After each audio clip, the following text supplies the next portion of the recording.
Egyptian archaeologists made an extraordinary discovery near Cairo just recently. Drumroll, please. The most ancient and most complete mummy yet discovered in the country. Yes, they were keeping it under wraps. The 4,300-year-old mummy was found in a group of tombs close to the step pyramid of Djoser, dating back to the Egyptian Old Kingdom. It was covered in layers of gold. The team also found several other tombs, including one belonging to an ancient Egyptian official and another belonging to a secret keeper who had the power to perform special ceremonies. Another interesting tomb was that of a writer, which featured the largest statues ever found in the area. This vast burial site is also home to more than a dozen pyramids and resting grounds. Probably one of the most famous mummies in the world is that of Hatshepsut. She ruled Egypt like a boss for around 20 years, building all sorts of impressive buildings and creating new trade routes. But when archaeologist Howard Carter found her tomb in the Valley of the Kings, her sarcophagus was empty.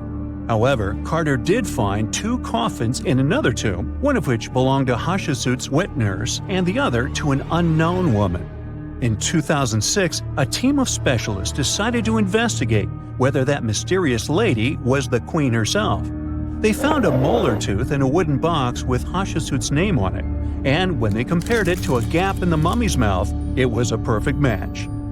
Ramses II was a pretty impressive ruler, but it was his mummy that eventually made history. Now, we don't hear too much about his daddy. Okay, I'll stop. Ramses is considered to be the most powerful pharaoh in all of Egypt, as he reigned for a whopping 6 decades. He also lived to be over 90 years old. Now that's pretty amazing, considering the time he lived in. Ramses II supposedly had over 100 offspring too. Talk about a big family. When he passed away, his body was originally buried in the Valley of the Kings, but some sneaky guys tried to rob his tomb of all his treasures. Officials back in the day weren't having any of that though, so they moved his body to a secret location to keep it safe.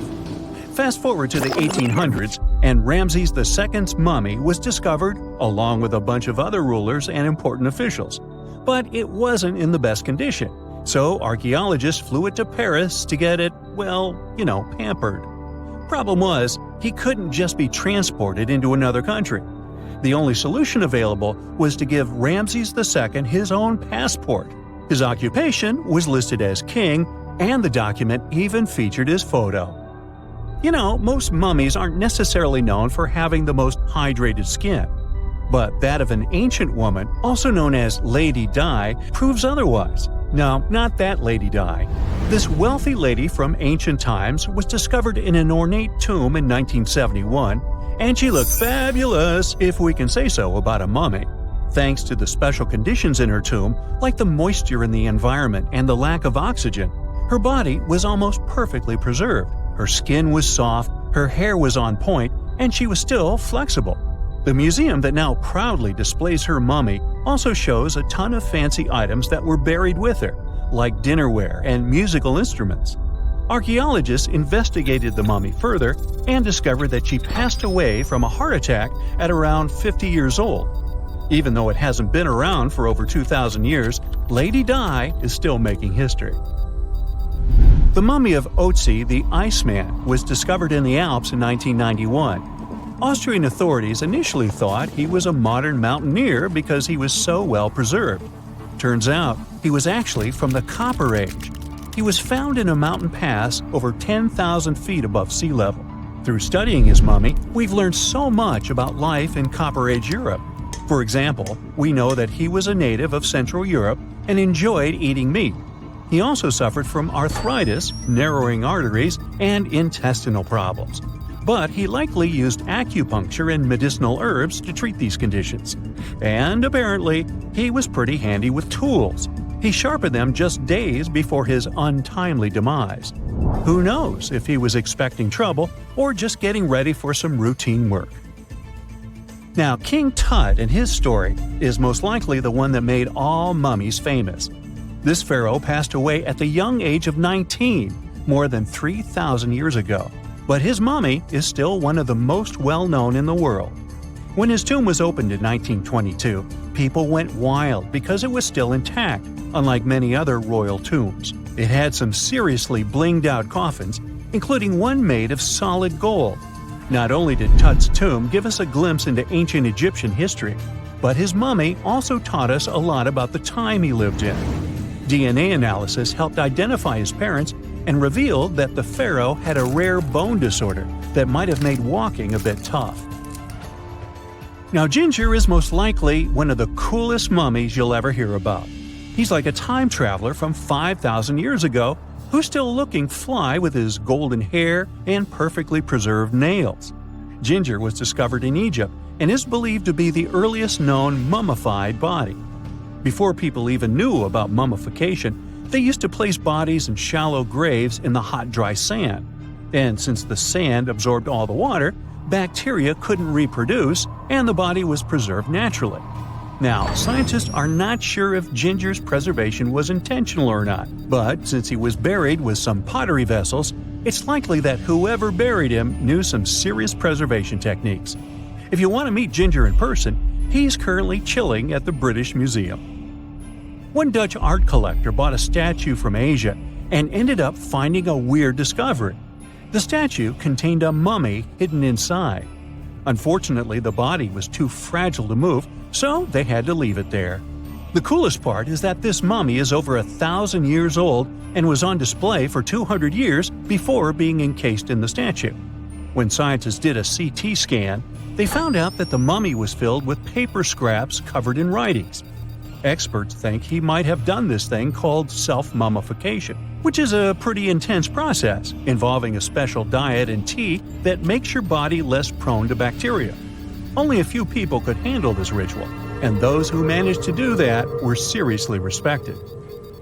No other Egyptian queen has baffled scientists and historians like the stunning Nefertiti. Based on her statues, she was known for her slender neck, wide eyes, and high cheekbones. Her name translates to "the beautiful woman has come." Talk about living up to your name, huh? Even though she wasn't a pharaoh herself, Nefertiti still managed to leave a lasting impression. Written records suggest that, as a wife and queen, she held an incredibly influential role. Because of her power, she was indeed admired, but she also managed to make quite a lot of enemies throughout her life. She was also related to King Tut, but not biologically. Rather, she was his stepmother. So far, locals have yet to identify her mummy, but that may soon change. A local Egyptologist who has been busy excavating tombs in the Valley of the Kings has found two mummies that he believes could be Nefertiti and her daughter. According to specialists, we may soon finally get a definitive answer about the identity of these two mummies. And if one of them does turn out to be Nefertiti, we could be in for a real treat. DNA analysis and CT scans of the mummy could give us the most complete and accurate image of the queen that we've ever seen. It's crazy to think that we've only scratched the surface of what lies beneath modern-day Egypt. Nefertiti ruled during a time of great power and prosperity in Egypt, but unfortunately passed away in a period of social turmoil, leading to her gravesite being lost. Now, where's my mummy? And now we're off to almost 5,000 years ago. Let me take you to ancient Egypt, where back in 2550 BC, guess what? The construction of the Great Pyramids of Giza started. People learned to build cathedrals and skyscrapers, but it wasn't until recently that these massive buildings appeared. It's still a mystery to even modern scientists how these pyramids were built 5,000 years ago. No wonder they are one of the 7 wonders of the ancient world. They're also the oldest of them and the only wonder of the ancient world that still exists in the 21st century.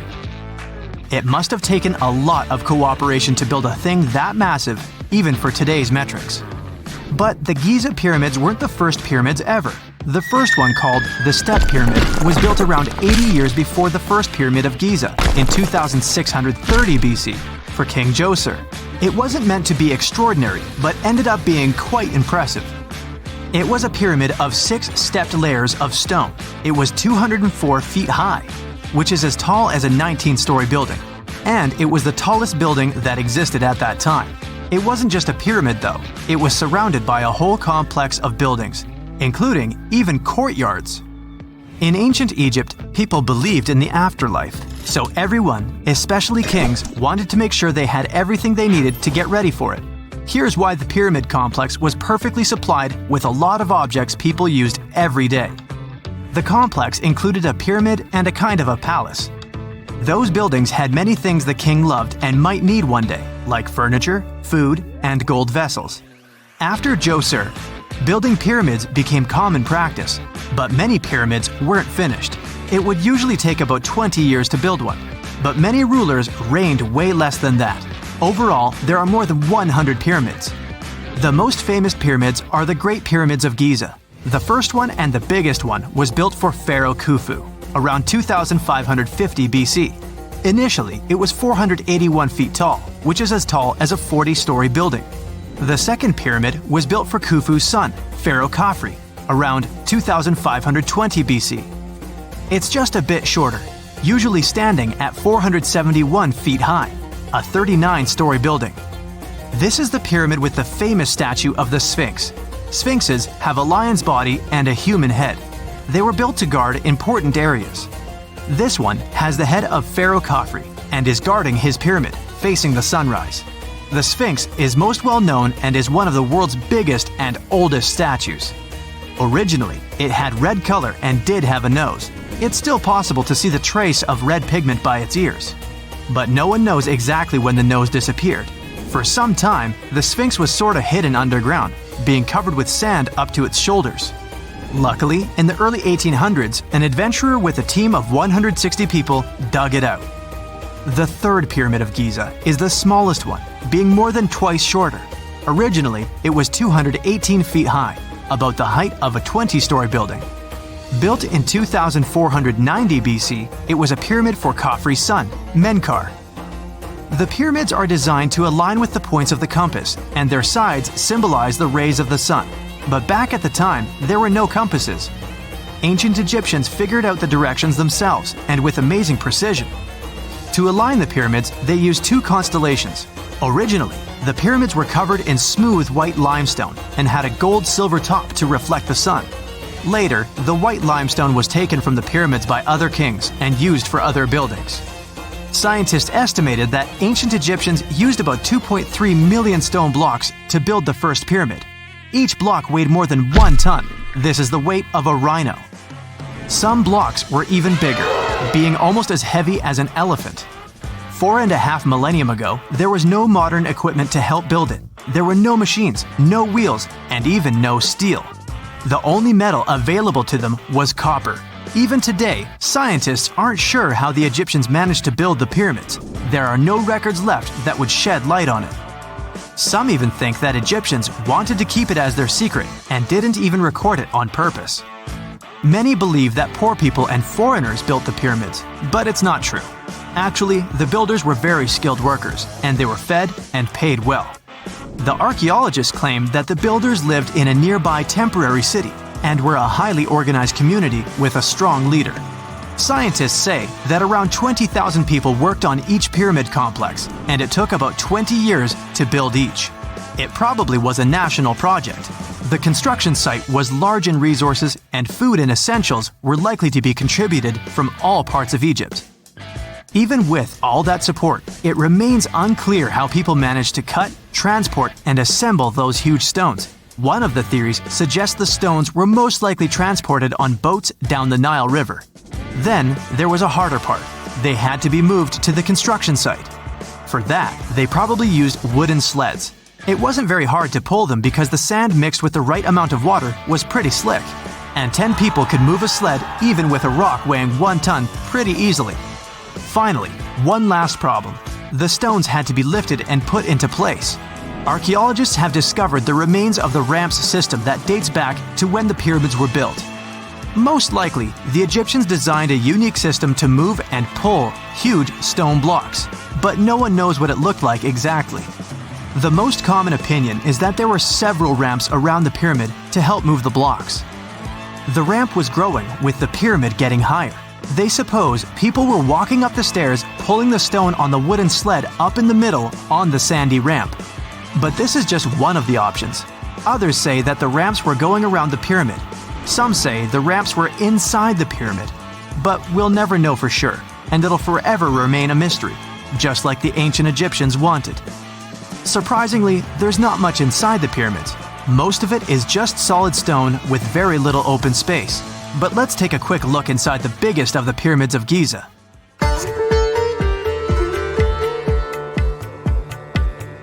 From the entrance, there are two stairs, one going down and the other one going up. The descending one takes you to a chamber located underground. That's where the pharaohs are, but not in this pyramid because Khufu wanted to stay higher. The underground room is partly unfinished. The room with Khufu's sarcophagus is called the King's Chamber. It's upstairs and then through the tall and long Grand Gallery. Below the King's Chamber, there's a room called the Queen's Chamber. There are no queens though, and no one is sure why the room is called this. Unfortunately, none of these have any hieroglyphs on the wall. They're just bare. If you want to see them, you should go to the other rooms that are decorated. Those pieces of art are depictions of ancient Egypt's culture and daily life. The texts allow researchers to study their language and grammar. Sadly, the treasures that once were here in the pyramid are long stolen. From that room, there are several tunnels for an unknown purpose. There are many tunnels and passages inside the pyramids. There are many chambers and shafts and secret ways.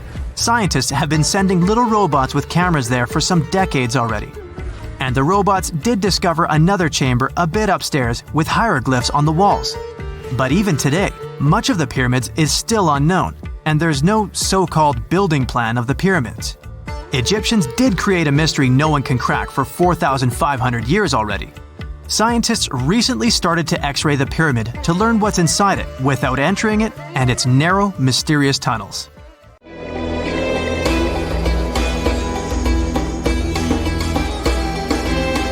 The Great Pyramid was created as the final resting place of ancient Egyptian monarch Khufu. According to legend, French leader Napoleon entered the Great Pyramid and came back out looking shaken and super pale. He never revealed what he saw inside, but whatever it was is said to have affected him for the rest of his life. When Napoleon entered the pyramid, he would have walked through a super tight and ascending passageway. He'd then go through another passageway, known as the Great Chamber. This corridor would have been much taller than the previous one, and would have cobbles too. He'd then reach the King's Chamber, the centerpiece of the Great Pyramid, which was lined with huge blocks of granite. But it wouldn't have looked as grand as we might imagine. There are no hieroglyphics decorating its walls, as Egyptians only began decorating the burial chambers of pyramids much later on. The pharaoh's tombs deep inside the pyramid would have also been filled with treasures, from chunks of gold to the world's most expensive jewelry. But this would have all been looted a long time ago. The only thing that probably would have been left in there would have been a huge sarcophagus, which would have once contained the king's mummy. He'd also have to walk past the Queen's Chamber. This room most likely didn't hold any queens though, as pyramids were usually only built for one person. There are mysterious tunnels leading from here. To this day, no one is really sure what they're there for. And that's not the only mysterious and creepy thing Napoleon may have encountered, as stories of pharaohs leaving ancient curses on pyramids go way back. Many pyramids had warnings written on the outside, telling of horrifying things that would happen to those who entered and disturbed the peace. We might not know what exactly Napoleon found in the Great Pyramid that scared him so much, but we know for sure what was found in Tutankhamun's tomb. Tutankhamun was an ancient Egyptian pharaoh who was only 8 or 9 years old when he took to the throne. He became a cultural phenomenon when his tomb was discovered almost completely intact in 1922. His pyramid sits in the Valley of Kings in Thebes, modern Luxor, which is in Egypt. Unlike the Great Pyramid, Tutankhamun's tomb was covered in beautiful wall decorations. The walls told the story of how he would travel to the afterlife through the underworld. Egyptians believed all people would have to take this journey, so they would fill their tombs with objects and paintings to help them get there. There'd also be spells painted on the walls. They believed this would help people pass over to the next realm. The journey would be pretty long, and for that reason, the ancient Egyptians would also fill the pyramids with food. Tutankhamun's pyramid was filled with 8 fruit baskets.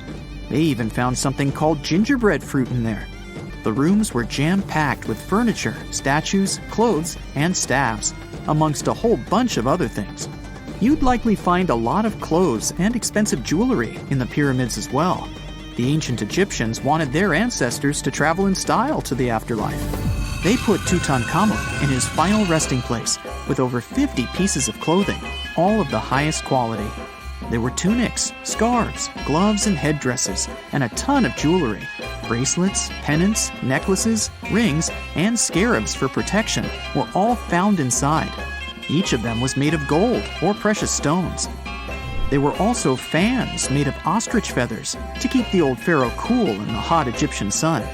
But the temperature inside the pyramids never actually went above 68 degrees Fahrenheit. The ancient Egyptians developed a super cool air conditioning system that we don't fully understand even today. Tutankhamun's pyramid also contained 130 walking sticks made from ebony, ivory, silver, and gold to help him on his journey. There were 3 chariots hidden away in case he got tired of all the walking. They also put 11 boat paddles inside, but there was no sign of any boat. The pyramids would be littered with the pharaoh's favorite scents and perfumes. During the excavation of Tutankhamun's pyramid, it quickly became clear that it had been robbed during ancient times. There was damage to doors and traces of oils left in empty jars. It looks like someone raided the pyramid for gold and the scents, perfumes, and oils that had been left for King Tut. There was still a bit of perfume, which was made from coconut oil and frankincense, left in one bottle. It seems like Pharaoh Tutankhamun loved board games. There was an ivory traveling set of senet in his pyramid. Although we don't know for sure exactly how to play it, we have figured out it was sort of an ancient Egyptian version of backgammon. It looks like it was a 2-player game where the goal was to knock your opponent off the board. Not really sure who Tutankhamun's mummy was supposed to play with, though. The ancient Egyptians had some rituals that may seem pretty strange to us. For example, they used to shave their eyebrows off if they ever lost a cat. So it's not too surprising they put some really weird things inside pyramids. Archaeologists discovered a collection of mummified cats and scarab beetles in pyramids that date back more than 4,000 years. They were found in the pyramids of Saqqara, which is south of Cairo. They also found a bunch of makeup kits and mirrors inside. Makeup was worn proudly by both men and women in ancient Egyptian times. Eyeliner was the most popular cosmetic. The Rosetta Stone was one of the best discoveries ever made in pyramids. It was found by our man Napoleon Bonaparte and his team. It's a black granite rock that dates back to 196 BCE. It's transcribed in Greek, Demotic, and hieroglyphic. When it was translated in 1822, we got the key to understanding ancient Egyptian hieroglyphics for the very first time. The discovery of Queen Hatshepsut's mummy in 1903 changed our understanding of the Egyptians forever. After she had passed away, her successor, Thutmose III, removed most of the evidence of her reign, so we basically knew nothing about Egypt's first great female leader. She's now gone on to become one of the few and most famous female pharaohs of Egypt. Pharaoh Khufu even had a fully fledged boat in his pyramid. Archaeologists uncovered more than 1,200 pieces of a giant boat near the Great Pyramid at Giza. They reassembled the boat, and it's a whopping 144 feet long. It's most likely a solar boat, which was designed to carry the resurrected king with the deity Ra. Fun fact, the Pyramid of Giza is the last remaining of the 7 wonders of the ancient world. The other 6 are the Hanging Gardens, the Colossus, the Temple of Artemis, the Mausoleum, the Lighthouse, and the Statue of Zeus. This pyramid was also the world's tallest man-made structure for 3,800 years, and it's the biggest pyramid in Egypt. It took a staggering 2.3 million blocks of limestone, and some weighed as much as 80 tons. It took an incredible 100,000 laborers and a whopping 23 years to build. Its original height was a mega 480 feet. In 2017, archaeologists discovered something weird about Egypt's Great Pyramid. There's a hidden void that's at least 100 feet long, and no one really knows why it's there or what's actually inside it. The Weird Void is the first inner structure discovered within the 4,500-year-old pyramid since the 1800s. Scientists used cosmic rays to detect the massive hole, but are still no closer today to finding out what's inside. The ancient Egyptians took a lot of care building the pyramids, and everything was strategically placed and structurally sound, so it's super unlikely that this hole is due to blocks falling over time. Loads of pyramids also contain small model figurines called ushabti. These represented attendants. They believed they would come to life to serve the pharaohs in the afterlife. But it's amazing that all this stuff actually fit inside.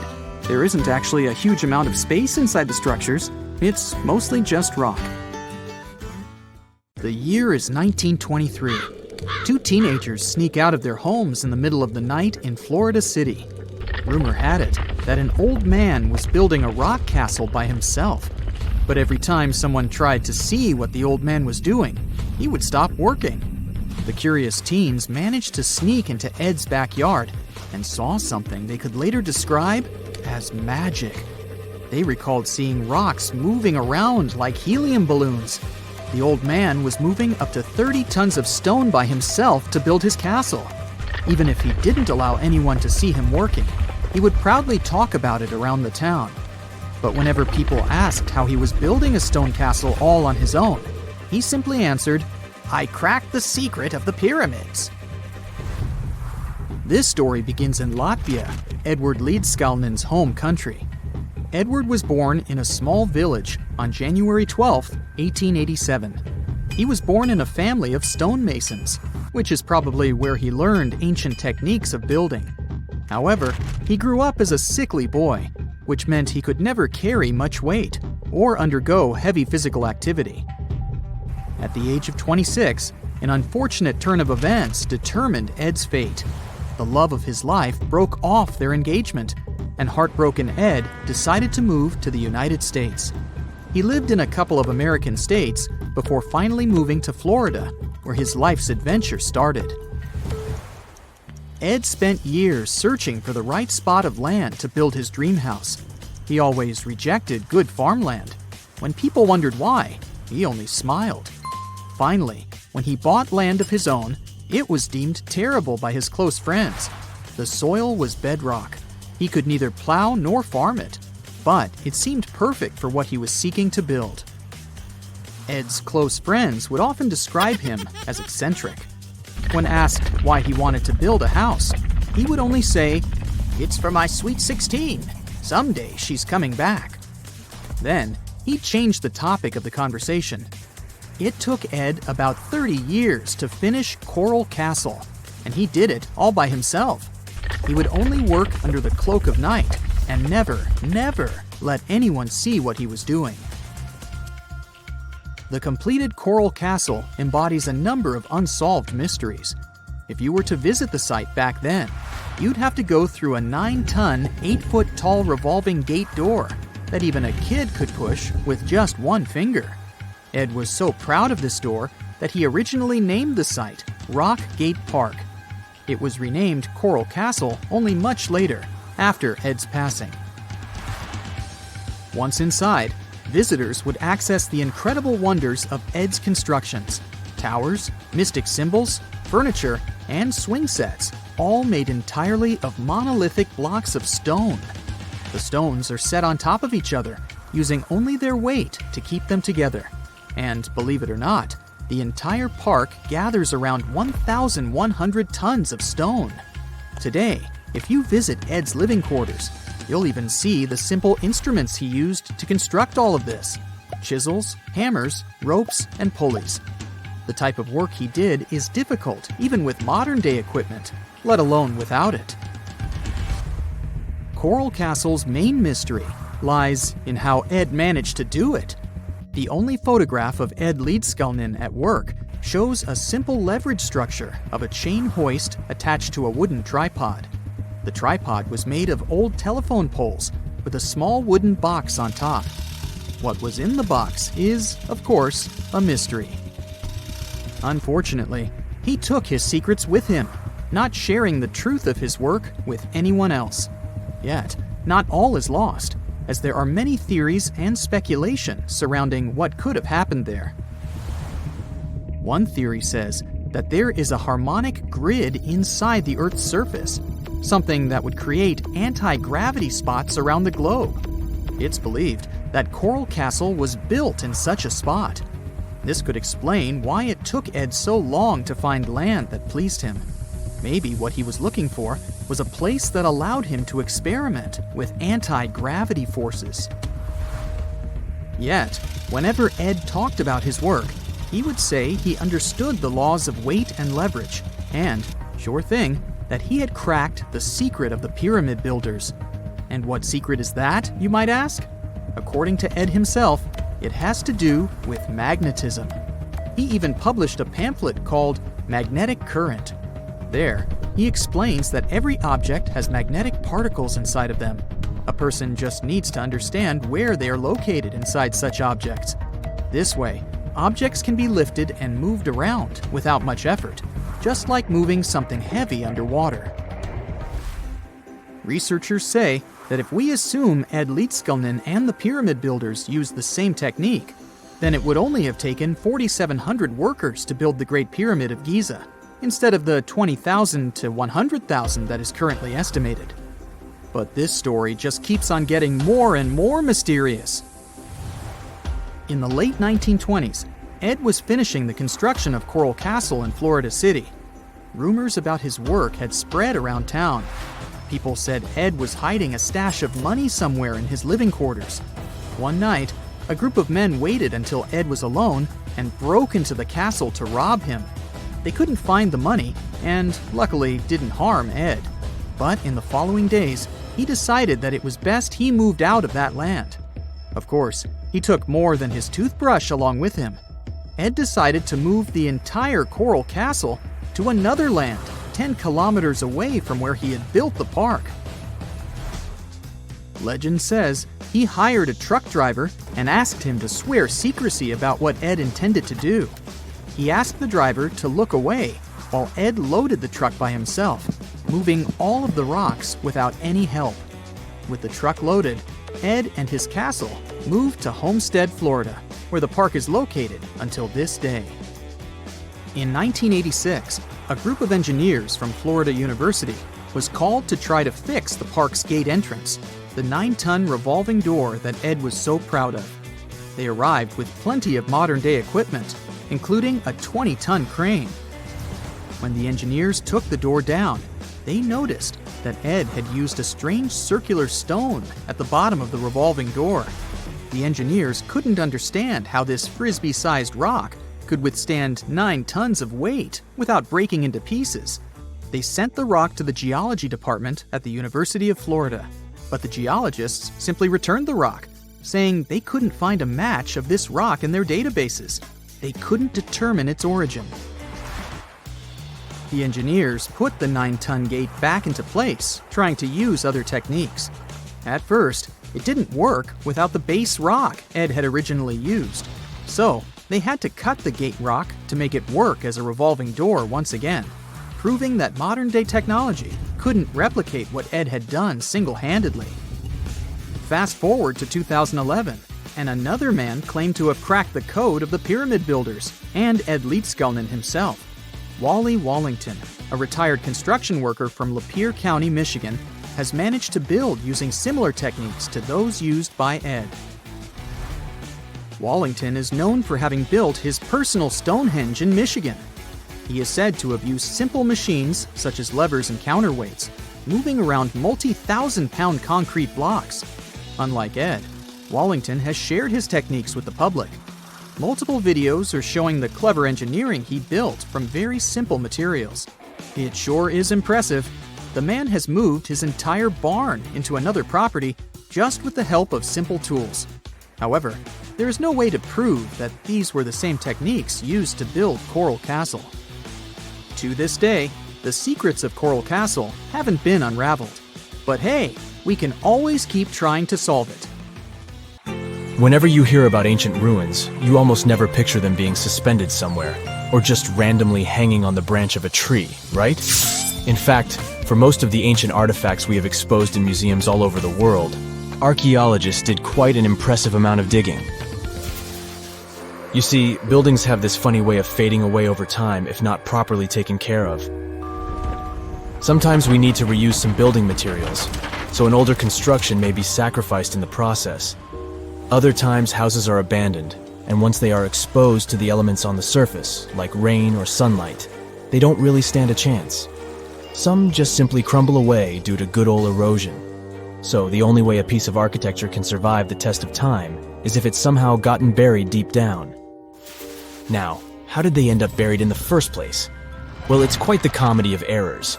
Ancient cities had a habit of gradually raising their ground level like a kid adding toppings to their ice cream sundae.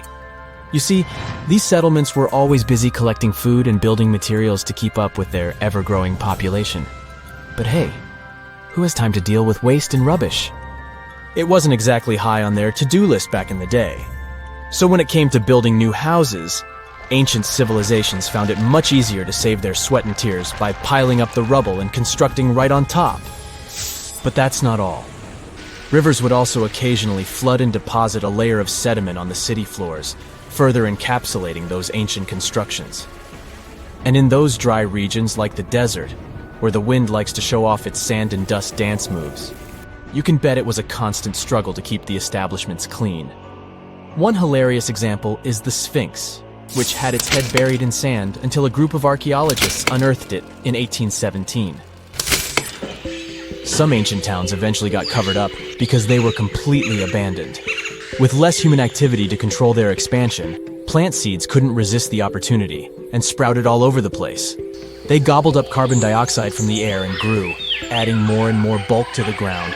Those cheeky roots even decided to stabilize the soil made from decaying plant matter, creating layers upon layers of earthy goodness. It's like the ultimate DIY project Mother Nature embarked on, with plants as her loyal helpers. The act of digging into the secrets of ancient civilizations is not just about unearthing a lost world. It's also an epic quest to reveal the hidden treasures beneath layers of history.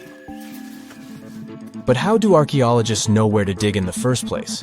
If everything is covered in layers upon layers of sediments, debris, and plant roots, they must have some sort of system they rely on before embarking on a new project, right? For starters, they're not always the ones suggesting an archaeological dig in a certain location. Let me explain. Let's say you're a contractor and you want to build a new fancy apartment complex in your city. Some local legislations have certain requirements before your project can start, though. For instance, before anyone starts building on a piece of land, they might need to bring in specialists to check the soil. These clever folks can be archaeologists, geologists, or paleontologists, and they need to keep an eye on things during development. If any artifacts or ecofacts, fancy word for organic remnants, are discovered, these experts swoop in to excavate and study them. But what about sites that have nothing to do with bulldozers and yellow hats?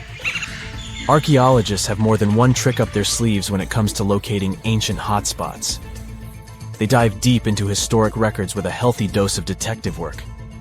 By sniffing out old documents and maps, they can piece together the puzzle of human activity in a specific area. If a site has been visited before, it's even better. Finding records of past excavations or historical accounts can give archaeologists lots of information on where to continue their treasure hunt. Before archaeologists start swinging their shovels, they engage in a bit of a visual scan mission. Armed with a grid system, they'll stroll around the site, keeping their eyes peeled for any artifacts that might be hiding just beneath the Earth's upper layer. From groundstone tools to historic glass and even ancient garbage dumps, yes, they're also valuable. These keen-eyed explorers can spot signs of human activity faster than most people. If they stumble upon midden soil, fancy term for a garbage dump, they know for sure that humans once called this place home. Archaeologists don't just rely on their trusty shovels, though. They have an arsenal of gadgets to aid in their search for hidden wonders. Geophysical tools are like their secret weapons. Take the resistivity meter, for example. This clever contraption measures the electrical component of the soil and any buried features or artifacts. A buried wall, for instance, will create a different resistivity reading than the surrounding soil. Magnetometers and ground-penetrating radar work in similar ways, showcasing potential hints of ancient treasures in the soil. And who could forget our trusty old friend, the GPS? It helps archaeologists map out precise locations, like a high-tech treasure map, leading them straight to their pot of gold. Care to virtually visit some of the most important archaeological sites in the world? Well, follow me. In the United Kingdom, for instance, you'll find this interesting place called Stonehenge. It's one of many henges scattered around, but this one really takes the cake. Picture this: massive ancient stones standing tall and proud, arranged in a funky outer ring and an inner horseshoe, with some smaller stones thrown in for good measure. And guess what? These amazing stones have been around for over 5,000 years. Talk about a serious case of rock-solid longevity. Now, here's where it gets interesting. According to local folklore, the legendary wizard Merlin whipped out his magic wand and poof! He teleported these massive stones all the way from Ireland. Apparently, some giants had assembled them there, but Merlin decided they would look much better at their new location. Others think it's just the ruined remains of an old Roman spiritual edifice. These amazing structures were built by our Bronze Age ancestors. With their simple tools and limited tech, they managed to create this monumental masterpiece. Impressive, right? Unfortunately, there's still so much we don't know about this area. Stonehenge's initial purpose remains a mystery to this day. Sure, there are lots of theories, but scientists have yet to agree on the subject. However, we do know that it's perfectly aligned to catch the sunrise during the summer and winter solstices. The ancient city of Pompeii is an equally amazing archaeological site. Picture this: Mount Vesuvius, a notorious troublemaker, decided to throw a volcanic tantrum and completely covered this ancient Roman city. It turned it into a time capsule, located outside present-day Naples in Italy. Fast forward to the year 1748, when a bunch of adventurous explorers stumbled upon Pompeii. Lo and behold, they discovered a treasure trove of well-preserved goodies: streets, houses, food. Probably a bit stale by then. Blingy jewelry, fancy sculptures, colorful frescoes, everyday household items, and even animal and human remains. It was like an epic archaeological party. From the looks of it, Pompeii had it all. Fancy houses and villas, a massive 20,000-seat arena, cute little artisan shops, hangouts like taverns. And let's not forget the saucy spots like those luxurious bathhouses for some intense pampering. There's also the Sanctuary of Apollo, where people used to gather for their daily dose of worship. And of course, the bustling heart of the city, the Forum of Pompeii, where all the cool people used to hang out. And guess what? Pompeii is so cool that it made it to UNESCO's World Heritage List back in 1997. That's like the ultimate Hall of Fame for historical awesomeness. It also includes many other famous buildings and sites, like the Taj Mahal in India and the Acropolis of Athens in Greece. A gruesome discovery took place in Egypt some years ago. You want to hear about it? 16 human hands, carefully buried in 4 eerie pits. They didn't look too much like human hands at first, since they were abnormally large, but they were. Weirdly, there were only right hands. No left hands were in sight. It turned out that it points to the practice of an ancient dark ritual. Old Egyptian art and tales talked of a ceremony where warriors would present the right hand of their adversaries as proof of victory and ask for gold in return. Egyptians believed in the afterlife, so cutting off someone's hand meant you cut off their power eternally. Guaranteeing this type of defeat was interesting to the winning party. Here, the fight was between Egyptians versus Hyksos, who lived in what was once known as Canaan. Egypt has always been the center of some history-changing findings, and some time ago, this papyrus was found. If we stretched it open, it would be just a tad bigger than the height of a skyscraper. The world's tiniest skyscraper, which is located in Wichita Falls, Texas. When humans didn't write on their notes app, they wrote on this thing, made from the medulla of a papyrus plant. Around 2,000 years ago, ancient Egyptians wrote something reminiscent of a book where they describe most of their funerary traditions and their visions of the afterlife. It's considered one of the most important texts from ancient Egypt and is still sold in bookstores to this day. This ancient manuscript was unearthed from a chamber located just south of the Pyramid of Djoser, located in Saqqara. Oh yes, Djoser is the oldest pyramid in Egypt and not the Giza pyramids like most people think. So recently, the site of Saqqara buzzed with excited archaeologists who probably found one of Egypt's oldest complete mummies. They believe that this beautiful and well-preserved mummy was that of a wealthy man. He was discovered in a deep shaft, covered in layers of gold leaves. There are many symbols that show he was an important and wealthy man, like the band he wore on his head, the bracelet on his chest, and the fact that he was embalmed with a tunic, which was reserved for Egypt's finest. The most exciting part of the entire discovery was finding the resting place sealed with mortar, just as the ancient Egyptians had left it 4,300 years ago.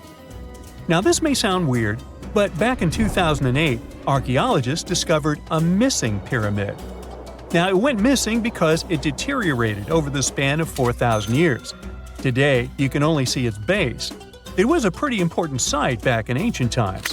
It is said that around the area of the pyramid, the ancients hosted a special type of ceremony where high priests would carry mummified remains of sacred bulls. Now, here's a fun fact. Ancient Egyptians believed that Apis bulls were earthly incarnations of the city deity of Memphis and was connected to rites of fertility. It wasn't just any Apis bull, though. They needed to be all black, with a single white mark between its horns and a bunch of very specific characteristics. They were selected by the local priests and honored until they passed away. After that, they were mummified and buried in underground galleries. Meanwhile, this missing pyramid sort of disappeared around the 1800s. It was a German archaeologist who first found it in the village of Saqqara. He called it the Headless Pyramid when he first found it.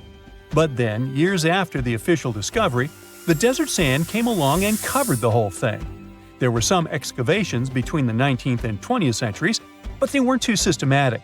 That's why scientists were so thrilled when they dug an entire pyramid's base after removing the 25-foot mound of sand that was covering it.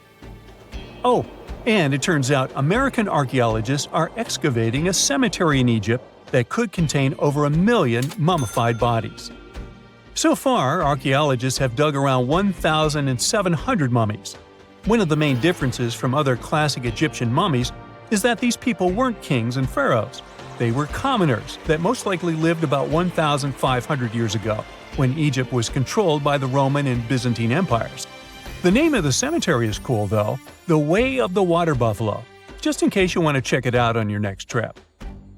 Other than bulls and buffaloes, ancient Egyptians also liked baboons. Are you seeing a pattern here?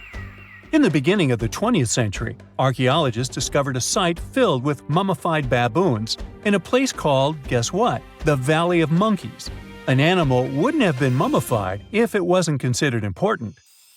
Certain animals were more important than others, since they were linked to specific deities.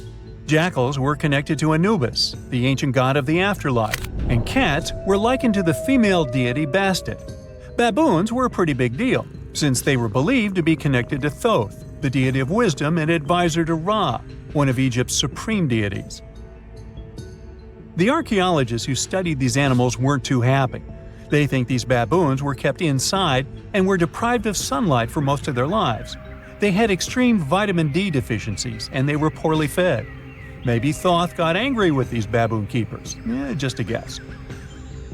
Since there's never a boring day for archaeologists in Egypt, they also found human mummies with golden tongues. Since Egyptians were all about the afterlife, they believed that golden tongues might help a person speak once they pass to the other side. I mean, it's a long shot, but hey, why not? Some of these mummies were placed in wooden coffins with goods, such as necklaces, pottery, golden artifacts in the shape of lotus flowers and scarab beetles, and iPhones. Just kidding. A new temple was also unearthed recently in Egypt. Scientists believe it was dedicated to honor Zeus Cassios. That deity would be a cross between Zeus, the almighty Greek deity of the sky, and Mount Cassios. While digging around the Sinai Peninsula in Egypt, archaeologists spotted 2 pink granite columns poking out of the ground, and bingo. They believe these columns represented the temple's front gate and collapsed during an earthquake many years ago. And speaking of deities, there weren't only super serious deities. Recently, scientists unearthed a golden ring in a city south of Cairo. No, Frodo, it's not magical. It was a normal gold ring, but it had the depiction of the deity of fun, officially named Bes. This deity is often described in sacred texts as a happy chubby dwarf. Today, many tattoos we get are sorta deprived of any sense and are made of aesthetic purposes only. In ancient Egypt, though, women would get tattoos as a token of protection for childbirth. That's what scientists think, at least. Around the Nile region, scientists found some mummies that had well-preserved tattoos, which is a rarity since the skin deteriorates so easily. 2 of these women tattooed their lower backs, and the drawings were simple. They were mostly pictures, including that same chubby dwarf we just talked about, Bess. He also had a side hustle as the protector of women during childbirth. Now, would you believe me if I told you ancient Egyptians invented robots? No? Well, that's because that's not entirely true. Sure, they were astronomers, mathematicians, and engineers, and somehow they also squeezed an eccentric invention into that package – an automated deity some scientists called Hathor. This wooden statue had been in the Metropolitan Museum of Art for years before someone noticed its secret. With the help of an X-ray machine, specialists discovered a mechanical operating system inside it. The pulley-like axis goes from the statue's shoulder to her left leg. When the system rotates, the statue raises and lowers her hand. Hey, pick me! Pick me! I got my hand up. When you hear the word mummy, you might get a chill down your spine. That's because most of us associate this word with those creepy characters we've seen in some scary movies. But in reality, mummies have helped us understand a lot about ancient civilizations, their rulers, and about how people used to deal with losing their loved ones. The people most famous worldwide for their mummies are the ancient Egyptians. They believed that some sort of existence after passing away was possible, if certain conditions were met. That's why they insisted on preserving the human body through the process of mummification and placing the mummy in a furnished tomb, kind of like giving it a fully functioning apartment of its own. Why did they believe in this? Well, because they were deeply connected to their natural environment for the most part. They saw the natural cycles around them, like how the sun rose every day, followed by the moon, or how new life was always sprouting from plants, even after they had wilted away. They also believed that the powerful spirit Osiris, who represented the cycle of passing away and resurrection, played a role in this process. To prepare for the afterlife, the ancient Egyptians followed certain rituals, like mummification, which involved using materials like honey, resins, and incense to preserve the body. There's no other mummy more popular than that of King Tut. He was a young pharaoh who ruled over 3,000 years ago in Egypt. The problem with discovering ancient royal tombs is that most of such burial sites were previously robbed. People knew ancient rulers had been left with many valuable belongings, so those locations became vulnerable to thieves. When King Tut's tomb was opened in 1922, people were excited because it had not been robbed, like many other previously discovered royal tombs. That's how well hidden it was. Inside, his mummy was encapsulated in a total of 3 coffins, including one made of gold. The objects found in his tomb showed us what ancient Egypt was like, and studying his mummy also helped us learn about the culture and practices popular at the time when he passed away. We also learned about his family by looking at his DNA. Scientists were able to discover that he had had a disease called malaria and a problem with his foot that might have made it hard for him to walk. Ramses II was another pharaoh in Egypt who ruled for 68 years, which was quite a lot back in the day. He was known for his expansion campaigns and building projects. Many objects from his time as a ruler still exist today, including a large statue of him. Ramses II was about 6 feet tall and lived to be about 90 years old. After looking at his mummy, scientists concluded that he may have had a medical condition that affected his spine. Now, remember those thieves I mentioned before? They are probably the reason why Ramses II ended up in a plain coffin in a secret collection of royal mummies at Deir al-Bahari, which was rediscovered in 1881. Thankfully, archaeologists were able to identify him because his journeys had been recorded on his wrappings. The process was really tedious too. In fact, in ancient Egypt, the mummification process could take a staggering 70 days to complete. a special person would say a very specific speech while delicately handling the body and drying it out using a type of salt called natron. They also used linen and resin to make the body look more lifelike and to wrap it in cloth. The tomb was equally as important for ancient Egyptians. The walls of King Tut's tomb, for example, were adorned with intricate artwork that depicted his journey to the afterlife, from his burial procession to his passage through the underworld. The ancient Egyptians believed that everyone made this journey after passing away, and they filled their tombs with items and paintings to help the person in their spiritual travels. Additionally, the walls of the tomb were decorated with spells from a special book, which contained a collection of poems that the Egyptians believed would help people reach the afterlife. And speaking of how important this journey was, people also placed food in these ancient tombs. In King Tut's tomb, archaeologists discovered 36 jars of vintage beverages and 8 baskets of fruit, which were believed to be left there to help him in his journey to the afterlife. The Egyptians believed that traveling to the afterlife took a really long time, so they left a lot of supplies, such as food and water, to sustain their loved ones. Pharaohs also generally had numerous luxurious garments and beautiful jewelry in their tombs to ensure that they would have a fashionable journey. These items included various types of linen clothing, such as tunics, scarves, gloves, and headdresses, as well as a lot of gold jewelry with precious stones, like bracelets, buckles, pendants, necklaces, rings, and even precious depictions of insects for protection. Some were also deposited with fans made from ivory and ostrich feathers to keep them cool in the afterlife.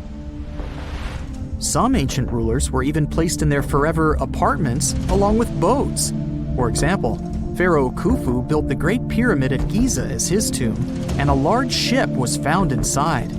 King Tut, however, was buried with multiple boat paddles, but no actual boat. Instead, he had 3 chariots and numerous walking sticks made of precious materials, perhaps indicating he'd rather travel to the beyond by land, not by water. Amongst the most interesting objects found near ancient mummies are bottles of oils and perfumes. If rulers were supposed to be fashionable, why not smell nice too, right? Also, some of them had some ancient kinds of board games, most of them made out of precious materials like gold or ivory. One of those games was called Senet. It was very popular amongst the ancient Egyptians and very similar to modern-day chess. The ancient Egyptians may have the most famous mummies out there, but they weren't the first to invent the procedure. In fact, it all started in South America with an ancient civilization named the Chinchorro. As far as we know today, these people were the first to mummify their loved ones that had passed away. They did it somewhere around 2,000 years before the Egyptians started their own rituals. Sure, we can tell a lot about ancient rulers by studying these mummies, but until recently, we had no idea what they really looked like during their lifetime. Not so long ago, though, some very special mummy paintings were found by archaeologists studying ancient Egyptian objects. These mummy portraits are highly detailed paintings of individuals that were made while they were still alive. Such paintings were often painted on wood, as opposed to the classical portraits we all know about, which are painted on canvas. They are known for their realism and beauty, and have even been used by researchers to diagnose diseases by comparing them to the corresponding mummies. Some of these portraits also include depictions of jewelry, which was later found on the mummies. The recent discovery of these mummy portraits in Central Egypt is significant, as it marks the first time in over a century that such paintings have been found. Mummies appeared all around the world naturally, too. Mummification can occur without people intervening because of natural conditions, like extremely cold or hot environments, places with a lack of oxygen, or accidental exposure to chemicals that preserve the body. These conditions don't allow bacteria to grow, resulting in the body remaining more or less intact. Famous Otzi was one of these mummies. We know today he was a man who lived around 5,000 years ago in Europe. But upon his discovery in the Alps in 1991, Austrian authorities initially believed that he was a modern mountaineer because of how well preserved the body was. However, after the Iceman was removed from the glacier, it was determined that he was actually from the Copper Age. You have heard about Nikola Tesla. You have definitely heard about the Great Pyramids in Egypt. But what if I told you that Tesla may have probably uncovered the ancient mysteries surrounding the pyramids? Wait, what? Is this a crossover episode? Nope. It's highly probable that the secrets of the pyramids are hidden in plain sight. But first, let's recap what we know about the pyramids. What's so mysterious about them? I mean, they are just old quirky buildings, aren't they? One of the biggest questions is how they were built. Some people think that the pyramids were created by people using only their hands and muscles. But others think that there might have been some kind of crazy energy source that we don't know about yet. Like, what if aliens helped out or something? Just kidding. But this idea of some unknown energy source being used to build the pyramids has been around for ages. Even in old texts, like the pyramid texts, it talks about how the gods gave us something to build a great power. So maybe there was something really powerful and mysterious going on back then? Who knows? Back in the early 1900s, he got obsessed with the Great Pyramids of Egypt. He read numerous books about these ancient structures and was blown away by how much energy they seemed to have. At that time, not many people knew much about electricity, and Tesla started to wonder if there was some kind of advanced tech hidden in the pyramids. He had an idea that the power of the pyramids had to do with electromagnetism, and he put a lot of time and effort into trying to figure out the mystery. Tesla had some pretty unusual theories about the Great Pyramids. He thought that they could actually store and move electricity, which could then be used to power up the areas around them. He also had this theory that the pyramids were built using some kind of crystal energy. He believed that the chambers inside the pyramids could have these super powerful crystals that could control the electromagnetic fields. But that's not all. Tesla also had this idea that the materials used to make the pyramids had properties that allowed them to trap energy from the sun and the moon. And not just a little bit of energy. He thought that the pyramid could actually create this massive energy field that could light up whole cities or even brighten up dark places. He thought that the pyramids could be used as giant power plants to generate electricity and run machines. Tesla even believed that the pyramids were somehow linked to cosmic energy, which could be used for spiritual enlightenment and healing. How very new age of him. Anyway, Tesla wasn't just pulling these ideas out of thin air. He was seriously into studying everything he could about the pyramids, from ancient artifacts and texts to hieroglyphs and drawings. And he came up with this idea that the pyramids were designed to be energy amplifiers, and some kind of unknown energy source was used during their construction. Some people thought Tesla was eccentric for coming up with these theories, but his ideas have actually had a huge impact on the way we think about the pyramids today. Researchers and scholars have been digging into his theories for years and using them to uncover some of the biggest mysteries surrounding these ancient structures. For example, recently scientists have used theoretical physics to investigate how the Great Pyramid of Egypt would react to certain radio waves. They found out that if the radio waves were a certain length, the pyramid could concentrate the energy inside its rooms and focus it under its base. The scientists did lots of calculations to figure this out. They first thought about what radio wavelengths would work best. Then they made a model of how the pyramid would react to the waves. They figured out how much of the energy from the waves would get absorbed or spread out. Lastly, they checked how the energy would move around inside the pyramid when the waves hit it. To help explain all of this, the scientists used something called multipole analysis. This is when you take a complicated object and break it down into simpler parts. Then you can see how each part interacts with the energy that's coming in. It's like taking apart a puzzle to see how each piece fits together. The researchers are interested in how all of this can be used in the future. They want to make really tiny particles that can do the same thing as the pyramid, but with light. By changing the size, shape, and the material of these particles, they can control how the light moves around them.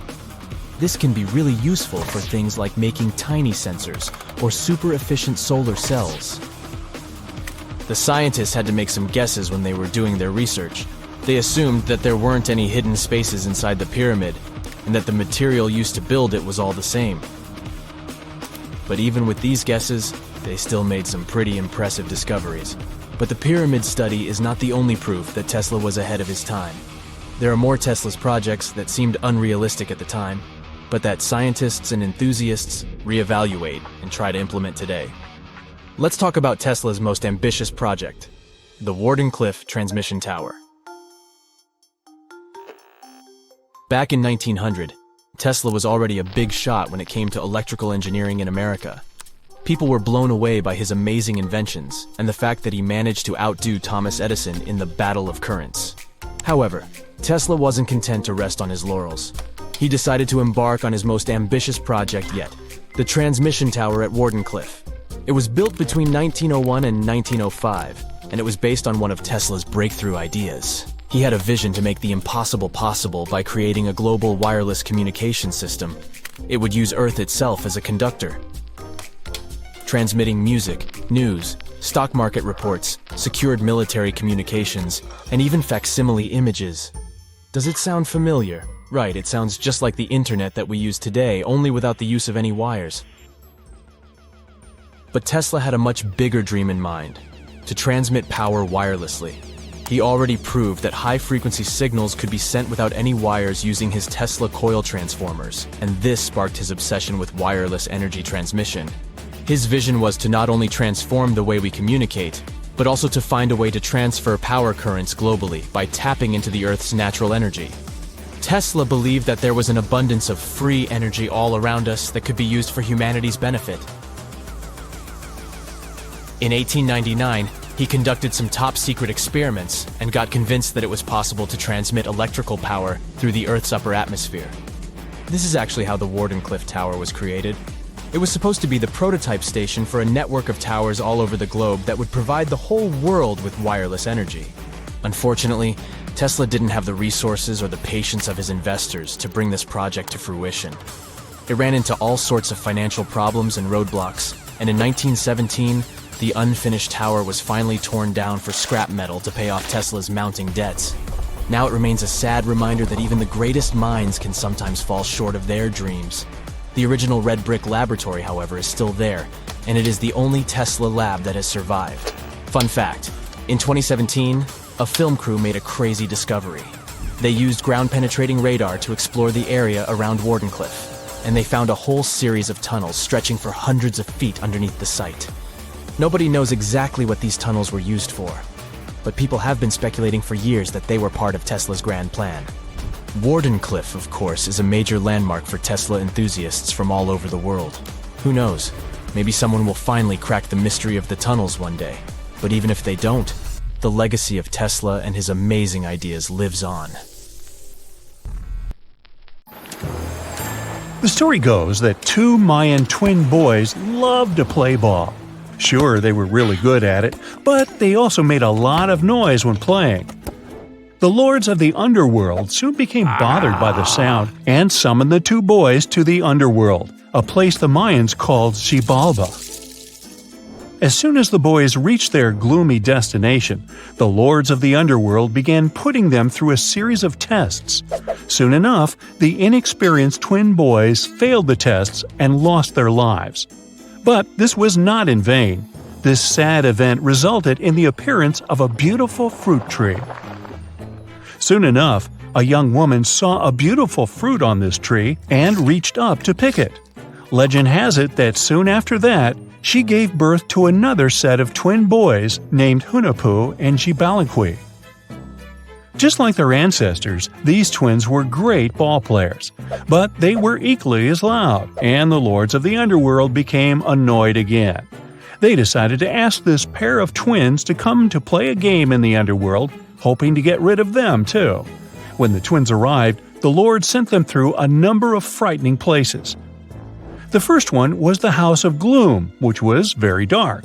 They then passed through the House of Knives, where they had to avoid getting injured.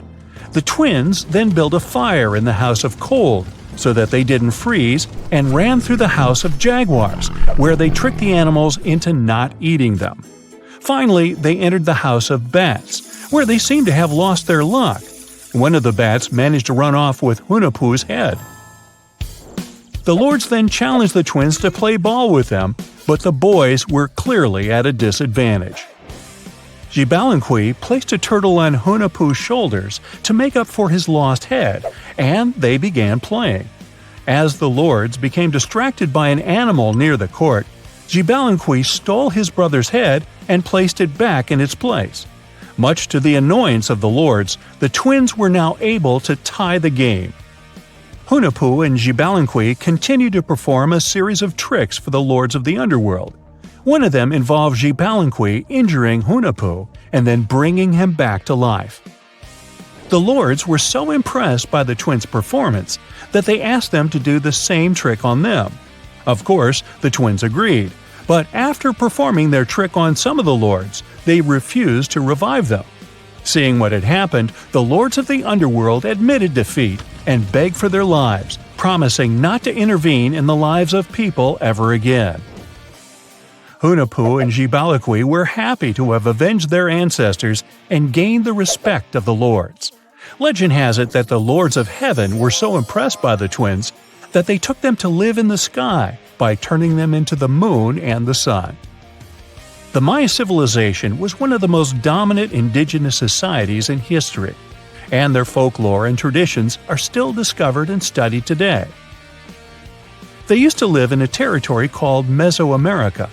It was made up of modern-day Mexico and parts of Central America like Guatemala, Belize, Honduras, Yucatan Peninsula, and El Salvador. They lived from 1800 to 900 BCE and up to 900 to 1500 CE. Apart from their impressive legends, the Maya were very skilled inventors. They're known for their calendars, writing systems, farming methods, and sports. Their writing, for example, was found preserved on buildings and stone monuments, as well as in rare books and pottery. It's a system made out of more than 800 hieroglyphics in various combinations. Each of those signs was said to represent a syllable. Their writing system was deciphered by accident by Tatiana Proskorakov, an American woman who initially studied to be an architect. Since she didn't find a job in her field, she eventually became a Mayanist in her own right, despite not being academically trained. She was the first to notice that the Mayan upended frog glyph meant birth, and that their toothache glyph meant the date when the king ascended to the throne. It made it easier for scientists to pinpoint birthdays, as well as the names of the rulers of a specific Mayan dynasty. They also invented the concept of zero, which is seen as one of the greatest innovations in mathematics, physics, and human history altogether. Sure, even back then, people understood the idea of having nothing, but the concept of zero as a number is a relatively new invention. A fun fact about Mayans is that they really liked hats. The bigger your hat was, the more important you looked. Not only was it a sort of fashion statement, but it also made them look taller, which was a big deal for their aesthetic. The Mayans also came up with one of the most intricate and complex calendars in human history. It was the first to use zero as a placeholder. Their calendar ended on December 21st, 2012, which led some people to believe that it translated to the end of the world. Obviously, that was not the case. It just so happened that the date coincided with the end of a Mayan cycle of years. But you know, as advanced in science and astronomy as they were, they did make some mistakes. One of them was their belief that the world was flat. Their theory was that the four corners of the world were watched by the Brother Lords, who kept the sky from falling over their lands. Hats off for their menus, though, as they were well-known chocolate eaters. They turned eating chocolate into a form of art. The drink they made wasn't really like the hot chocolate we enjoy today, though. The recipe included mixing cacao with water, honey, chili pepper, cornmeal, and other ingredients to make a foamy, spicy drink. The ritual of drinking cacao was a crucial part of their celebrations. We're not done discovering all the amazing parts of their architecture and civilization. It was only a few years ago that a Maya pyramid was found at Tonina in the Mexican state of Chiapas. It was estimated to be more than 1,000 years old. The reason why it escaped archaeologists for so long was that it lay hidden under what was believed to be a natural hill. The ruins of 2 Mayan cities have been recently discovered in the Mexican state of Campeche. Why didn't we find them until now? Well, they were concealed by really thick vegetation, which made it difficult for archaeologists to reach them. The Mayans didn't just disappear. Their descendants are still around today, many of them choosing to live in their ancestral homelands. You can find them in Guatemala, for example, where the Maya people make up the majority of the population. Overall, the Maya ethnic group contains people that speak different Mayan languages, such as Yucatec, Quiche, Quechua, or Mopan. They had no idea what a spa day was, but the Mayans really enjoyed a nice sweat once in a while. Sweat lodges were discovered around ancient Mayan sites. They were built out of stone or adobe. These rooms were an essential part of their cleansing and healthcare rituals. One of the earliest sweat lodges was found in Quello in northern Belize and appeared to date back 3,000 years. One of the most important parts of the Mayan culture was a ball game which they named Pix. It had both political and spiritual significance. We can see ball courts at important parts of Mayan archaeological sites. The main goal of the game was to pass a rubber ball through a very high stone hoop without using your hands.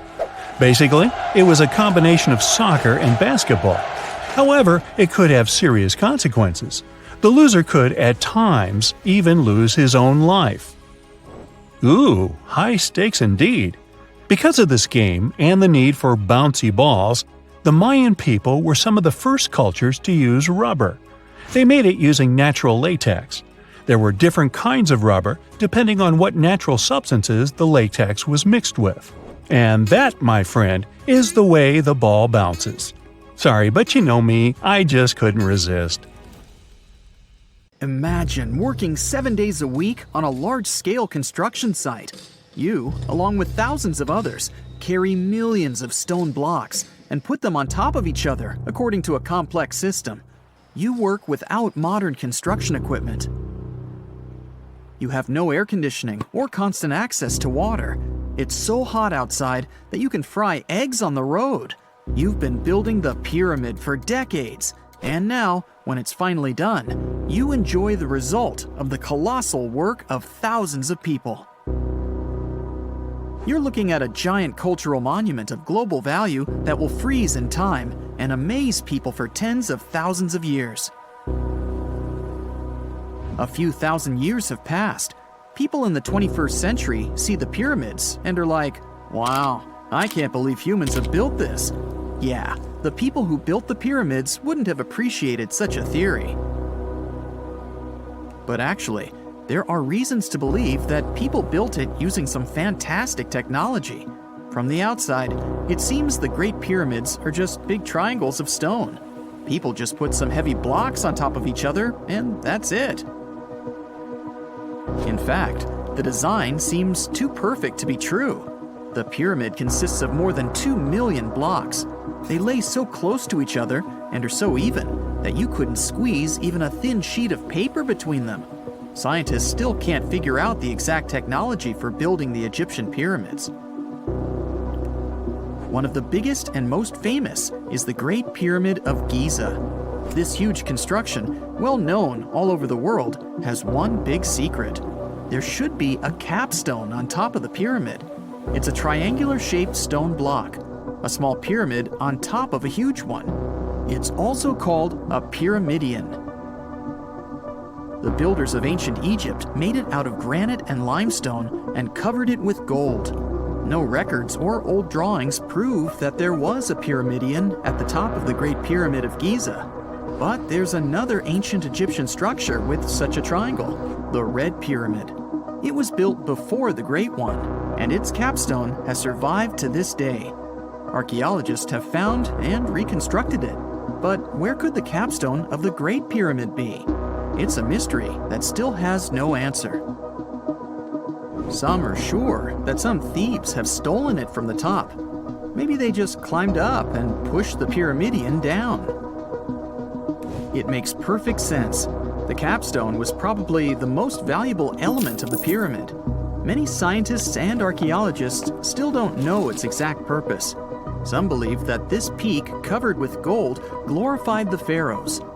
The capstone reflected moonlight at night and illuminated the entire space around it. During the day, the capstone reflected sunlight with its shiny surface. You could have noticed it from afar. The top of the pyramid was a kind of guiding star for lost travelers. All other stone blocks of the pyramid consist of limestone. People polished them to make them look shiny. In the past, they were even glowing and reflected light. You could see glowing pyramids from space, although they looked like tiny lights. Over thousands of years, winds, sandstorms, and rains have changed the pyramid's appearance.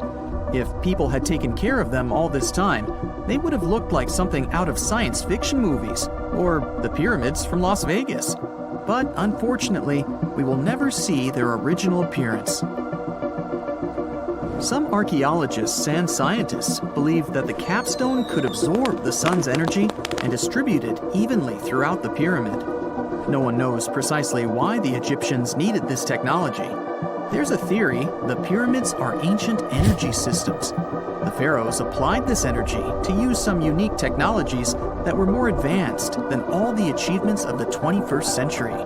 And the triangular shape of the pyramids was ideal for boosting this electromagnetic energy. In theory, solar radiation, or electromagnetic forces, accumulated at the top of the pyramid, filled the inner rooms, and then went down the walls to the base. Any surface distortion could prevent the flow from spreading, so they had to create a perfectly smooth surface. That's why they installed the blocks so that nobody could squeeze a needle or razor blade between them. Many people believe in this theory because they built the pyramids from limestone. This material can hold energy inside itself. In the inner part, they created granite deposits to cause air ionization, that is, to create an electric charge.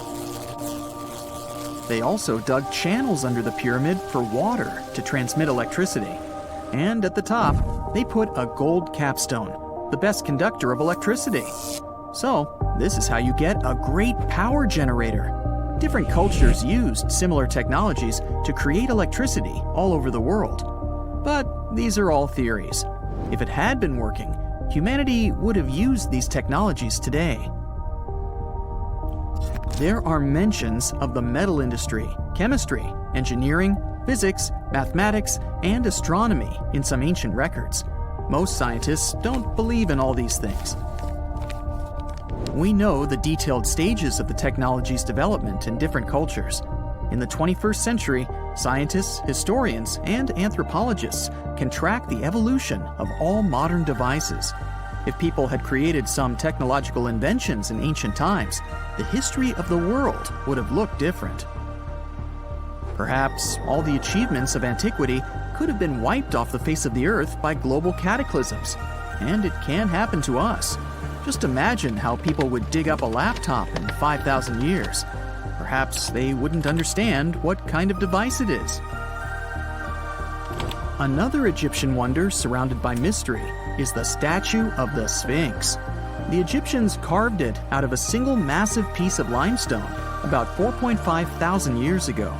But scientists still don't know the exact date of its construction or who built it.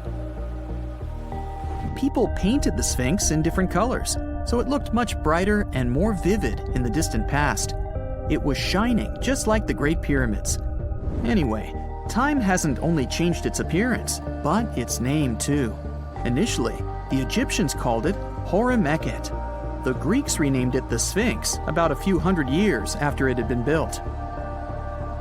The Sphinx emphasized the greatness of the rulers of Egypt. It also performed a symbolic function of a watchdog guarding the tomb of the pharaoh and the paths leading to it. This version sounds realistic, since archaeologists have discovered many secret entrances at the foot of the Sphinx. Perhaps these rooms and intricate tunnels lead to underground halls with treasures. And treasures don't always mean gold and jewelry. According to legends and theories, the Sphinx guards the Hall of Records, the storage of all humankind's knowledge. The information about the ancient mythical state of Atlantis could be there. You can find many detailed maps of the internal dungeons of the Sphinx on the internet. They show structures 12 stories deep under the statue. It looks like a small city filled with gold, scrolls of knowledge, and various ancient artifacts. But don't believe all these maps. These are just theories.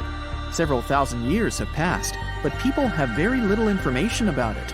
Archaeologists know that there are still many strange and exciting things about the Sphinx that are still undiscovered.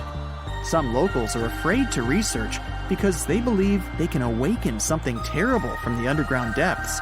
Therefore, it's mostly scientists from other countries who conduct the excavations. In 1998, scientists discovered strange tunnels leading to empty rooms under the Sphinx. They realized that some people tried to get there through tunnels in the past, and maybe those people took all the treasures that were there. One of the legends says that some powerful artifact lays beneath the Sphinx. Its technology can change the whole world, but the locals are hiding it because it can damage the planet. Some believe that you can find evidence of unknown technologies painted on the granite walls in the pharaoh's tombs. But most likely, these paintings and signs tell us the myths and legends of ancient Egypt. But what if Egyptian symbols and drawings are detailed instructions for using ancient technologies? What if the locals that lived at that time thought, people in the future won't be able to get energy themselves. Let's leave some detailed instructions for them. Anyway, there are many riddles and theories. In reality, the search for answers is a dangerous undertaking, since it's not easy to get into the underground halls. Excavations can ruin the structure of the entire Sphinx. Any person inside the tunnels may get lost and never be able to find their way back. Besides, it costs a lot of money.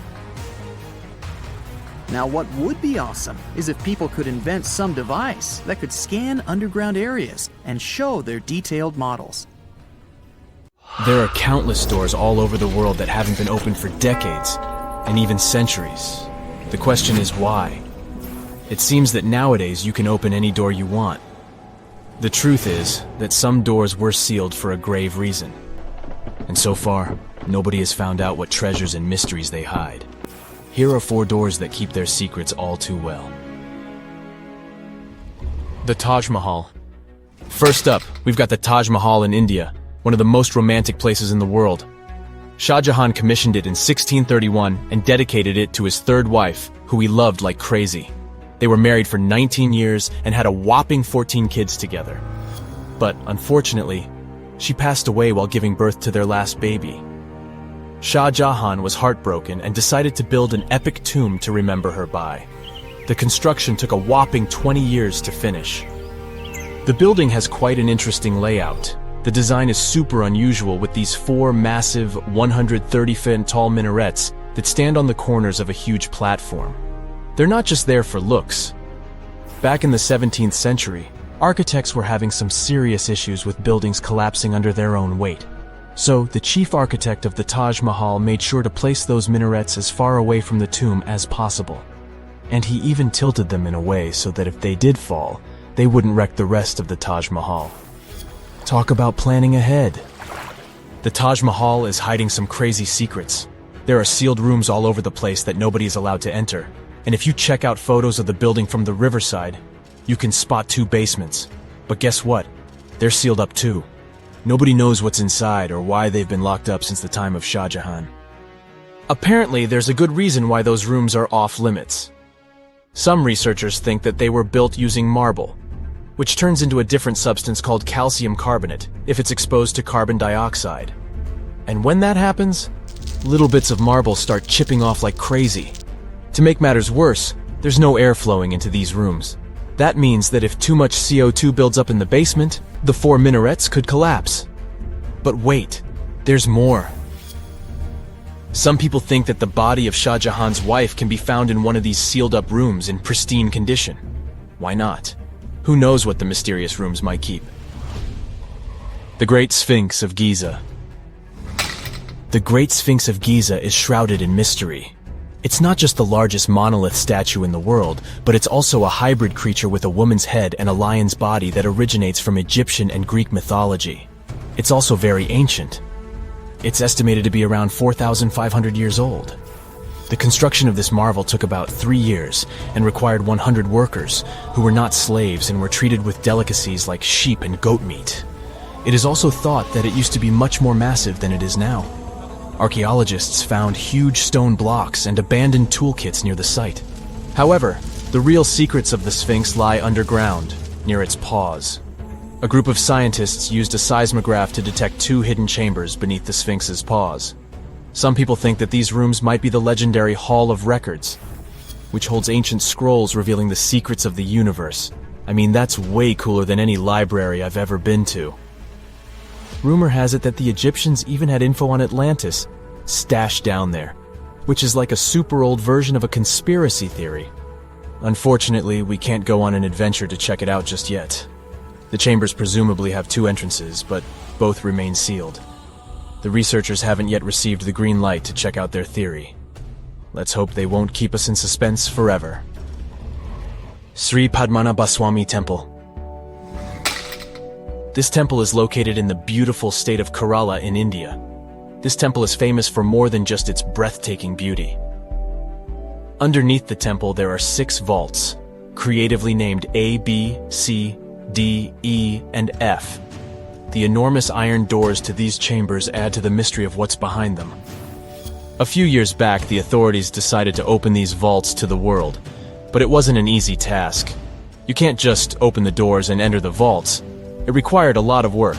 It took them a while, but finally, in 2011, they opened 5 of the 6 chambers. And guess what they found? Tons of treasure. Bags of gold, precious gemstones, and priceless diamond jewelry. The estimated worth of everything found in the vaults is a whopping $1 trillion. It's like the temple was the real-life inspiration for Aladdin's Cave of Wonders. But wait, I said 5 of the 6. What happened to the last one?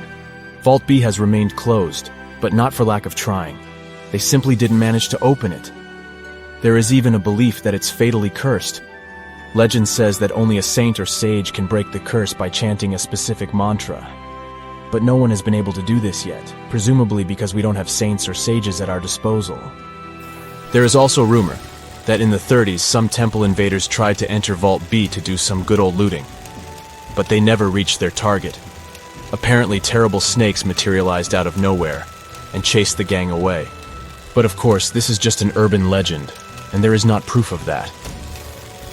However, it is said that the Auditor General dealing with the temple claimed that Vault B had been opened at least 7 times since 1990, and nothing bad happened to anyone who entered. Who knows? Maybe we should send Indiana Jones to check it out. The First Emperor's Tomb. Deep under a hill, completely undisturbed and surrounded by dangerous traps, lies an ancient 2,000-year-old tomb. It belongs to Qin Shi Huang, the first emperor of China. He was born in the Qin state and became king when he was just a boy. But when he grew up and gained full power, he united the warring states ancient China was divided into by conquering them. After that, he created the Qin dynasty. When he died in 210 BCE, they buried him deep underground in a massive tomb. And when I say massive, I mean massive! Back in 1974, some farmers in Xi'an, China, stumbled upon something strange while digging a well, a huge terracotta soldier. This discovery led to an extensive archaeological dig that has continued for over 40 years, revealing a collection of thousands of clay soldiers. The unique thing about these soldiers is that each one has its own unique features, from hairstyles to facial expressions. It's believed that there could be up to 8,000 of these soldiers, but only 2,000 have been found so far. Interestingly, the central tomb, which is believed to be the resting place of the emperor, is still untouched. In ancient records, there are references to a vast underground city that the emperor built, complete with scenic towers, palaces, and whatnot. Sima Qian, a Han Dynasty historian, wrote that the tomb was adorned with treasures and had space for hundreds of officials, but the lack of technology to properly examine the site is what's holding things up. Qin Shi Huang was surrounded by liquid mercury in his tomb, with two of the streams representing the major rivers of China, Yellow River and Yangtze. The ancient Chinese believed that mercury could provide immortality, but it could have also caused the emperor's death since he regularly took mercury pills to prolong his life. The dangerous levels of mercury contamination in the soil near the tomb are the main reason why scientists are reluctant to explore it. It could be very dangerous both for people and for the environment. Now, if I had to choose which door to open, I'd probably go for the one that doesn't lead to a tomb surrounded by poisonous mercury. Call me crazy, but I'd like to avoid any potential health hazards.